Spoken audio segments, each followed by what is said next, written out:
Hello everyone, welcome to Python Application Programming lecture series. In this lecture video, we are going to discuss about asking the user for inputs, choosing mnemonic variable names, debugging, and comments.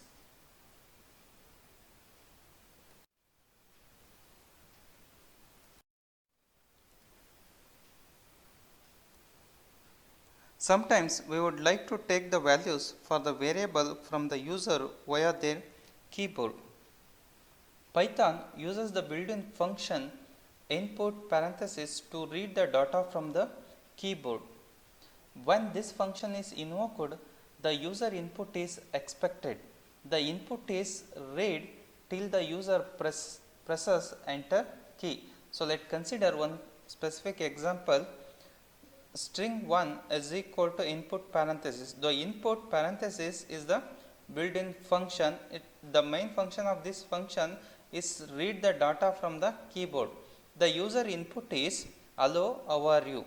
So, if you print string 1, so Python interpreter will print hello, how are you. So, this is the printing information. So, let us consider one more example. So, name it's equal to input parenthesis, within the parenthesis we return what is your name and slash n. Slash n, the sequence slash n at the end of the prompt, it's represent a new line, which is a special character that causes a link break. That's why the user input appears below the prompt. So, this is the user input. So, user input is what is your name. So, user is type the name is Sachin. If you print the name, the Python interpreter will print the user name. So, the name is Sachin. When input function is used, the cursor will be blinking to receive the data. For the better understanding, it is better to have a prompt message for the user information what needs to be entered as a input.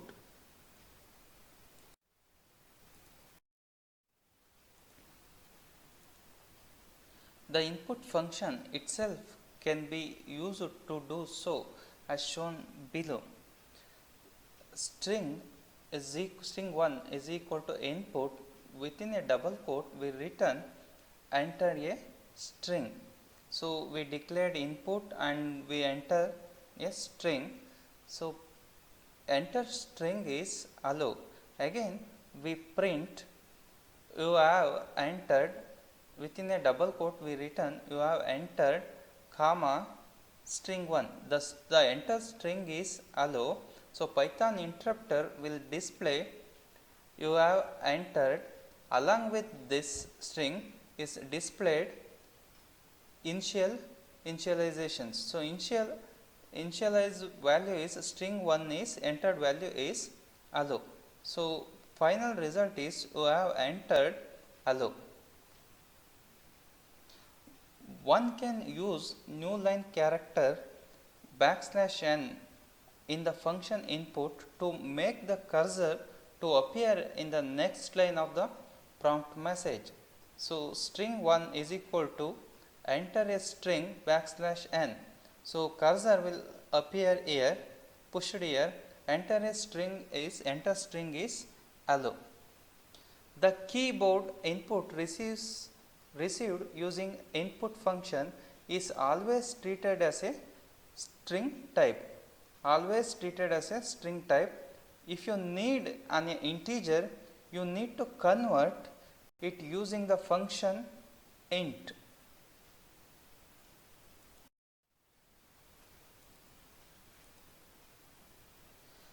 Just you observe the following example. So, x is equal to input, So within the parenthesis and within a double quote we return enter x.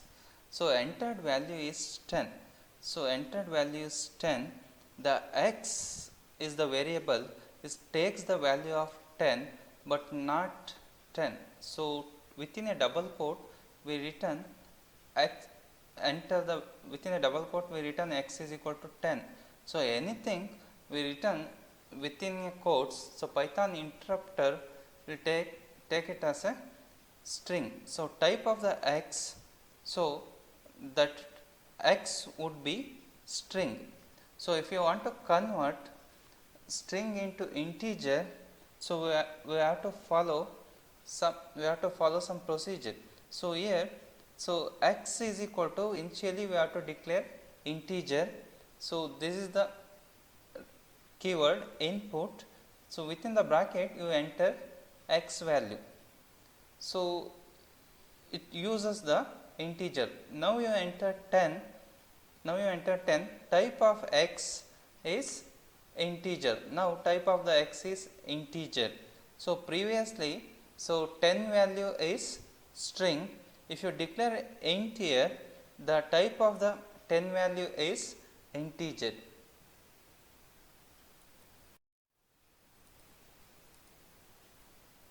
A function float is used to convert a valid value enclosed within a quotes into a float number. So let's consider one specific example. So f is equal to input, enter the float values. So entered float value is 3.5. So 3.5 is the user input. So type of the f, so type of the f is string, because so within a double quote we enter the values. So anything is entered within a double quote, Python interpreter is treated as string. So now 3.5 is the 3.5 we assign to f. The type of the f is string. So if you want to convert this string into float, so again we have to declare the function float. The f is equal to float of f. So now this function, it's converting 3.5 into a float value 3.5. So type of the f is float. Using int we can convert so string into integer. Using float we can convert string into float values.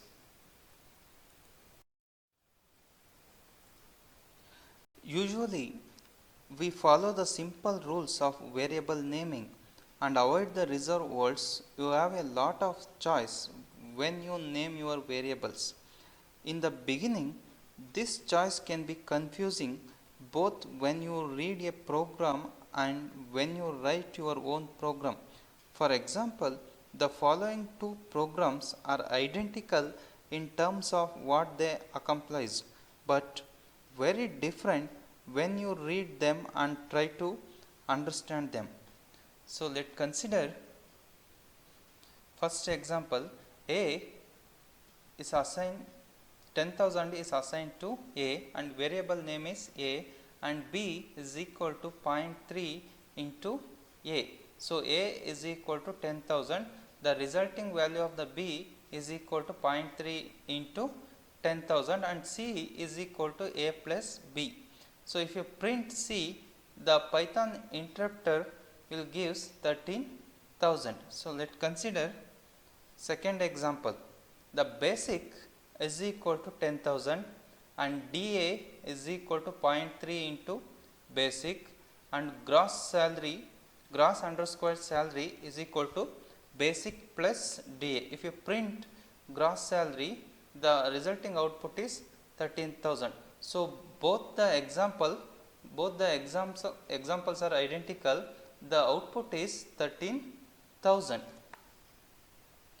One can observe that both of these two examples are performing same task, but compared to example 1, the variables in example 2 are indicating what is being calculated. So here variable names are A, B, C, but here variable names are basics, DA, gross salary. That is, variable names in example 2 are indicating the purpose of which they are being used in the program. Such variable names are known as mnemonic variable names. The word mnemonic means memory aid. The mnemonics variables are created to help the programmer to remember the purpose for which they have been created. The Python can understand the set of reserved words or keywords, and hence it flashes an error when such words are used as a variable. So moreover, most of the Python editor have a mechanism to show the keyword in a different color. Hence, the programmer can easily make out the keyword immediately when he or she type the reserved word.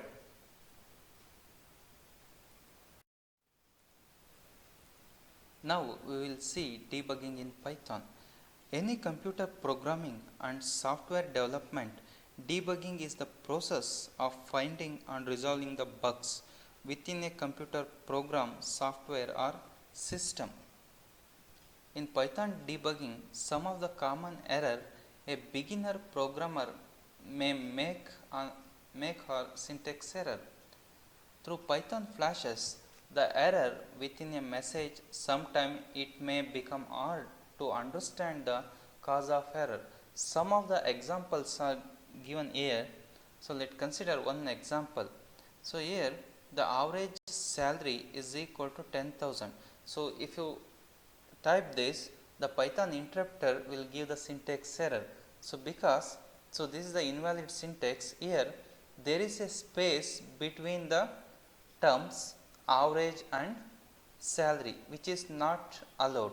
Let's consider second example. So m is equal to 09. So 09 is assigned to variable m. So Python interpreter will give the syntax error. So invalid tokens. The Python does not allow preceding 0 for numeric values. So this will give the error, 0 will give the errors. Let's consider one more example. So basic is equal to 2000 we assign to basic, and DA is equal to 0.3 into basic. So Python interpreter will give the name error. It gives the name error because name basic. So here basic B is the capital letter here. So basic is not defined as Python. Python is case sensitive. So basic is different from basic. So here B is the small letter and here B is the big letter. So Python is the case sensitive. As shown in above examples, the syntax error will be alerted by Python, but the programmer is responsible for logical error or semantic error, because if the program does not yield any expected output, it is due to a mistake done by the programmer about which Python is unaware of.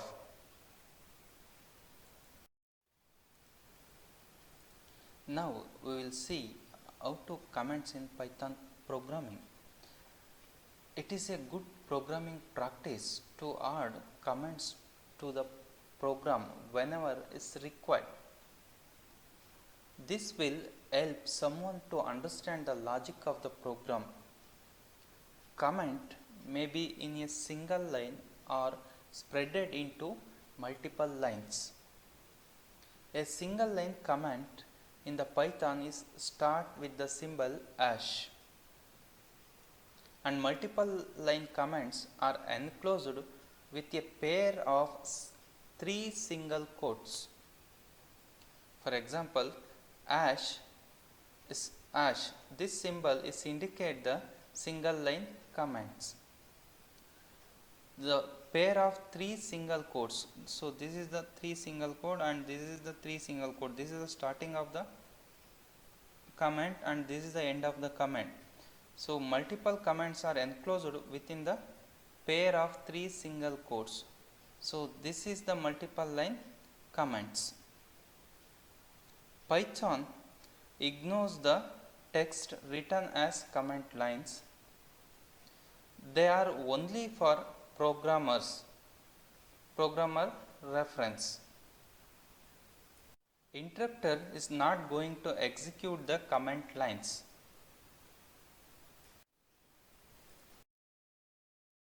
These are some references. Thank you.